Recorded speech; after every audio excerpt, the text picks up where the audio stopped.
crees? De inseguridad en su rostro. Busqué un modo de reconocer la frustración del hombre sin mirarle directamente, y quizá con ello hacerlo sentir molesto. Me dirigí entonces al público y dije: ¿hay alguna pregunta? El hombre del suspiro aprovechó inmediatamente la oportunidad. Era un hombre de unos 35 años y tenía un codo apoyado sobre la mesa que compartía con los demás de su fila. Apoyaba informalmente la barbilla en su mano abierta situada debajo de la mandíbula. Mientras me dirigía a él para escuchar su pregunta, colocó su lápiz sobre la mesa cerca de su cuaderno de notas. Miré rápidamente la página que tenía delante. Estaba llena de notas, diagramas y garabatos. Pude ver que este hombre había estado ocupado. Comenzó a hablar con otro gran suspiro. «Ya he oído esto antes», dijo, manteniendo la barbilla apoyada en su mano. «Llevo muchos años en el camino y he estado con muchos maestros. De un modo u otro, todos han dicho lo mismo. Lo que está diciendo no es nada nuevo. Sin embargo, ha habido algo en lo que nunca había caído en cuenta hasta ahora. ¿De qué modo nuestros sentimientos internos pueden tener algún efecto sobre lo que sucede en el mundo exterior?» Recordé la conversación que había tenido meses antes con mi madre. La idea de que el componente sutil del pensamiento, sentimiento y emoción pudiera tener algún efecto sobre el mundo físico de moléculas, átomos y células era un misterio para mi madre, al igual que para ese señor. Empecé con una explicación que he usado como una analogía en muchas ocasiones con el paso de los años. Procede de un experimento que recuerdo haber realizado en una fase temprana de mi vida para probarme los principios de los que estamos hablando. El caldo de la creación existe como un estado de posibilidades, empecé. Todos los componentes para cualquier cosa que podamos llegar a concebir, incluyendo la propia vida, existen en ese estado de posibilidad. Aunque allí están los componentes para formarlas, no hay ningún desencadenante que las empuje a moverse. Esta idea es muy similar a hacer una barra de caramelo de colores con una jarra de agua a la que le hemos añadido mucho azúcar. Podemos añadir muchas cucharadas de azúcar en el agua y ver cómo se disuelve y desaparece. Aunque ya no vemos el azúcar, sabemos que hay varias cucharadas en esa agua. El azúcar permanece en el mismo estado, invisible, hasta que llega algo que cambia las condiciones del agua. A eso lo llamamos catalizador, algo que desencadena una nueva oportunidad para que el agua y el azúcar interactúen. El desencadenante puede ser algo tan simple como colocar una cuerda de fibra en el agua. Cuando el agua impregnada de azúcar se absorbe en la cuerda, se evapora y se separa del azúcar. Al no haber agua, el azúcar se cristaliza en una nueva expresión de sí mismo. En los diminutos cristales que siguen las leyes del aire más que las del agua, diferentes temperaturas y presiones representan distintas leyes y producen cristales diferentes. Cuando creamos sentimientos sobre las cosas que queremos experimentar en el mundo, estas son como la cuerda en la solución de agua. Entre las posibilidades de la creación colocamos una imagen de sentimientos, con la energía suficiente para hacer realidad una nueva posibilidad. Sin embargo, la clave de este sistema es que la creación devuelve precisamente lo que nos ha mostrado, nuestra imagen. La imagen le dice al caldo creativo. Por ejemplo, a la cabeza de la lista, lo más normal era rezar por dinero. Si queremos rezar para conseguir más dinero, primero hemos de ser conscientes de cuánto dinero tenemos. Si rellenamos los espacios en blanco a medida que nos desplazamos por la tabla hacia la derecha, obtendremos una visión sobre la cualidad de dichas percepciones. Cuando pedí a los asistentes que piden más dinero en sus oraciones que describieran sus pensamientos sobre él, las respuestas me llegaban desde todas las direcciones de la sala. Como cabía esperar, eran bastante similares.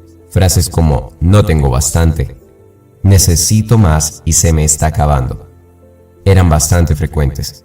Enseguida apunté las palabras que correspondían al apartado pensamiento. Antes, hemos identificado el pensamiento como nuestro sistema de guía, el programa direccional para la energía que movemos en el mundo. Sin ese poder que alimenta nuestro pensamiento, Este podría existir indefinidamente como una posibilidad en nuestra mente.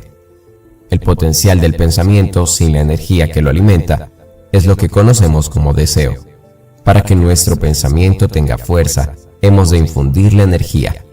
Quizás esta sea la respuesta a por qué nuestras oraciones a veces parecen no tener respuesta. Cuando no está el poder que da vida a nuestras afirmaciones, estas pueden existir indefinidamente como un potencial, como deseos bien intencionados. Es nuestro don de la emoción el que confiere el poder a la posibilidad de nuestro deseo. Al reconocer que podemos elegir amor o miedo como la emoción que alimenta nuestro pensamiento, es más frecuente que basemos nuestra necesidad en el segundo. Cuando decimos que necesitamos más o que se nos está acabando, generalmente la emoción que está detrás de estas afirmaciones es el miedo. Aún reconociendo que puede haber excepciones, he colocado la palabra miedo a la cabeza de la categoría emoción en nuestra tabla. Con estos elementos de la oración aparentemente simples, adquirimos una claridad tremenda acerca del mecanismo de cómo y por qué nuestras oraciones funcionan en el modo en que lo hacen. Con los resultados de esta tabla delante, planteo la siguiente pregunta. Cuando unimos la emoción del miedo con el pensamiento de no tengo suficiente, ¿qué sentimiento obtenemos? La respuesta suele ser el silencio. No me sorprende, porque el sentimiento es distinto para todos. La palabra que utilizamos para describir el sentimiento no es importante. Lo que importa es el sentimiento. ¿Cómo te sientes cuando piensas que no tienes dinero y experimentas la emoción del miedo? Uf, oigo exclamar desde algunas partes de la sala. ¡Fatal!, dice alguien. Justamente, respondo yo. Ahí es precisamente a donde quiero llegar. A través de nuestros sentimientos, de la unión invisible de pensamiento y emoción, escogemos las situaciones que condicionan nuestra vida. Cuando imaginamos un resultado con el ojo de nuestra mente y somos conscientes de la emoción que lo está alimentando, forjamos el sentimiento para comprender lo que hemos creado. Basta con mirar el mundo que nos rodea.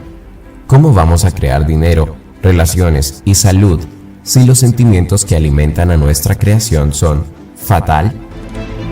Los sentimientos de desvalorización alimentan precisamente la creación de esa experiencia contraria a la que deseamos tener en nuestra vida, el sentimiento de falta de autoestima. Casi todas las personas presentes ya han escuchado los principios del ejercicio. Quizá lo que les resulte nuevo sea la oportunidad de poder comprender qué es lo que les había sucedido en el pasado cuando rezaban. Ahí es donde empieza nuestra sanación. Al repasar juntos estos ejercicios, en menos de 10 minutos, con la ayuda de un sencillo tablón para colgar hojas, es posible ilustrar el mecanismo de lo que puede que sea el poder más grande de la creación. Es la dicha que surge de recordar nuestro poder para traer bienestar, abundancia, salud, seguridad y felicidad a nuestras vidas, que se había perdido en Occidente hace 1500 años. Además de identificar cómo funciona nuestra tecnología interna de la oración, también tenemos que cambiar los elementos de nuestra oración para que nos sirvan mejor en el futuro. La fórmula es pensamiento, sentimiento, emoción. Todo empieza con el pensamiento. Tu deseo o aquello por lo que pides genera un sentimiento de carencia o inspiración. Si dices necesito dinero, probablemente crees un sentimiento de miedo. Miedo a quedarte donde estás. Miedo a que no cambie nada y consecuente a esto crees un estado de ser que inconscientemente solo espera eso.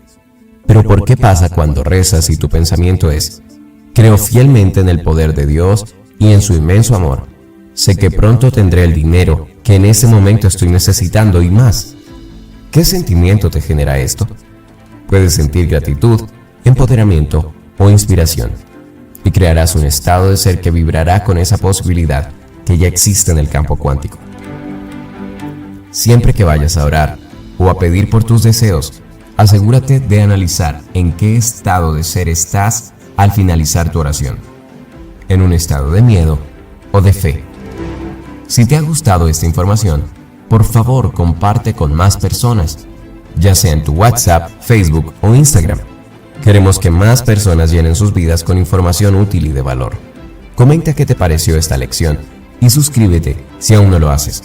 Muchas gracias y hasta la próxima.